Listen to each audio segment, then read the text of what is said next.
Dikutip dari inews.id, Kapolri Jenderal Listio Sigit Prabowo resmi menetapkan Peraturan Polri Nomor 10 Tahun 2025 tentang penugasan anggota Polri aktif di luar struktur organisasi Polri.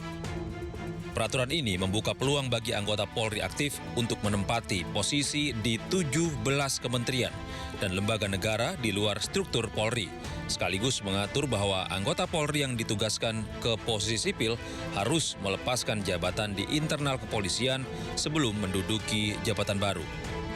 Menanggapi Perpol ini, Guru Besar Fakultas Hukum Indonesia, Mahfud MD berpendapat, peraturan tersebut bertentangan dengan dua undang-undang lain. Perkap nomor 10 tahun 2025 itu bertentangan dengan dua undang-undang, yaitu pertama Undang-Undang nomor 2 tahun 2002 tentang Kepolisian Republik Indonesia, di mana di dalam pasal 28 ayat 3 disebutkan bahwa yang anggota Polri yang mau masuk ke jabatan sipil itu hanya boleh apabila minta berhenti atau pensiun dari dinas Polri. Nah, ketentuan terbatas ini sudah dikuatkan oleh putusan Mahkamah Konstitusi nomor 114 tahun 2025. Perkap tersebut juga bertentangan dengan Undang nomor 20 tahun 2003 tentang ASN, terutama pasal 19 ayat 3 yang menyebut bahwa jabatan-jabatan sipil di tingkat pusat boleh diduduki oleh anggota TNI dan anggota Polri sesuai dengan yang diatur di dalam Undang-Undang TNI dan Undang-Undang Polri. Sebelumnya pada 14 November 2025, Mahkamah Konstitusi melalui putusan nomor 114 PUU 22 2025 menegaskan anggota Polri yang menduduki jabatan di luar kepolisian atau sipil harus mengundurkan diri atau pensiun dari kedinasan kepolisian. Tim Liputan iNews melaporkan. Dan pemirsa, berikut 17 kementerian dan lembaga yang bisa dijabat anggota Polri aktif sesuai Peraturan Polri Nomor 10 Tahun 2025 tentang anggota Polri yang melaksanakan tugas di luar struktur organisasi Polri.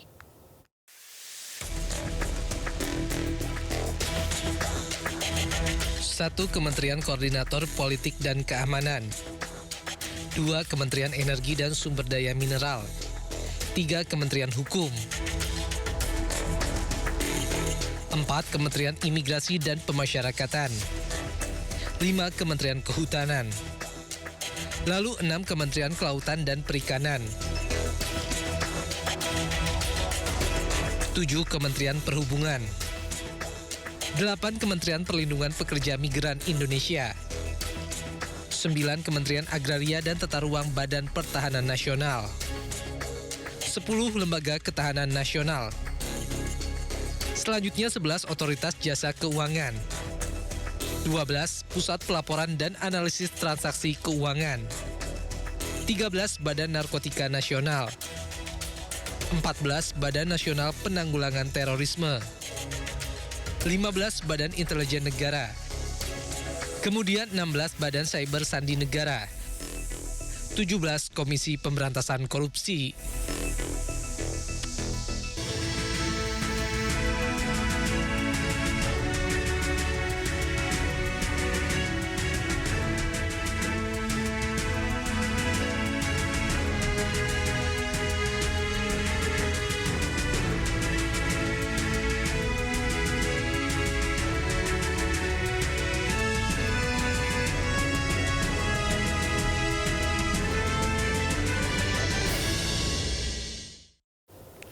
Pemirsa, Presiden Prabowo menggelar sidang kabinet paripurna di Istana Kepresidenan Jakarta guna membahas penanganan bencana Sumatera.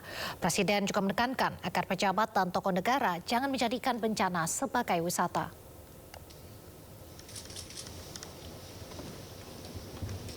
Presiden Prabowo langsung memimpin sidang kabinet paripurna pada Senin sore yang membahas penanganan bencana Sumatera dengan rekonstruksi dan rehabilitasi yang menjadi fokusnya.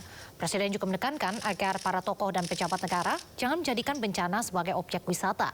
Presiden meminta agar pihak-pihak yang datang harus benar bertujuan untuk membantu. Jangan pejabat-pejabat tokoh-tokoh datang ke daerah bencana hanya untuk foto-foto dan untuk dianggap hadir, ya. Mohon sebaliknya kita tidak mau ada budaya wisata bencana. Jangan, kalau datang benar-benar harus ada tujuan untuk membantu mengatasi masalah. Saya kira kalau unsur pimpinan datang yang punya tugas dan portofolio ke situ. Mohon ini saya lihat ada kecenderungan wisata bencana ini tidak bagus. Ya, rakyat di situ jangan dijadikan objek. Kita datang ke situ untuk benar-benar ingin mencari masalah, melihat kesulitan dan bertindak. Kemudian semua gubernur yang berdampak langsung saya perintahkan mengirim dana operasional taktis 20 miliar. Semua bupati wali kota di 52 kabupaten kota yang terdampak langsung saya kirim 4 miliar rupiah. Dan ini sudah langsung dan sudah diterima di luar anggaran pemulihan.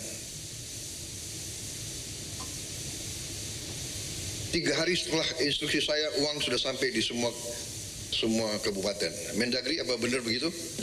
Betul? Ya. Sudah sampai semua. Dalam keterangan persnya, Satgas PKH menyebut telah memetakan identitas perusahaan-perusahaan penyebab bencana Sumatera. Satgas menyebut telah mengidentifikasi berbagai jenis pidana yang dilakukan, mulai dari perizinan tidak benar dengan mengelola tambang di kawasan hutan lindung hingga dugaan korupsi. Untuk itu, Satgas menyiapkan sejumlah langkah dalam menindak mereka, termasuk menyiapkan langkah hukum sekaligus mencegah bencana serupa terulang kembali. Satgas PKH juga menghitung kerugian atas kerusakan lingkungan dan akan memberi beban kewajiban pemulihan keadaan kepada pihak-pihak yang bertanggung jawab.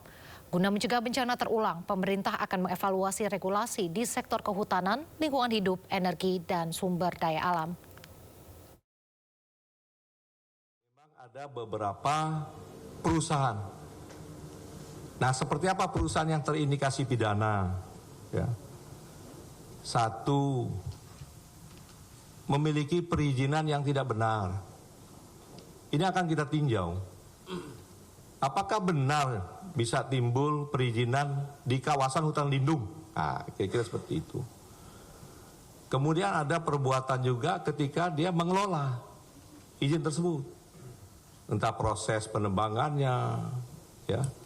Kemudian juga dengan proses kerusakan dampak lingkungan hidupnya. Jadi ada beberapa jenis perbuatan dilakukan oleh perusahaan tersebut yang memang terindikasi kuat bahwa ini adalah proses pidana. Ya. Nah, dari beberapa perusahaan tersebut, dari beberapa perbuatan yang telah dilakukan, ini akan kita tindak lanjuti bersama.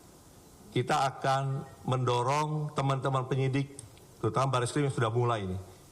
Kita akan kumpulkan data ini semua, kita akan serahkan ke Bareskrim, dan apabila ini ada di lingkungan hidup, kita akan juga serahkan, kemudian juga rekan-rekan PPNS di Kementerian Kehutanan. Atau apabila memang kebijakan yang dikeluarkan atas perizinan tersebut mengandung unsur tindak pidana korupsi, akan kita tindak.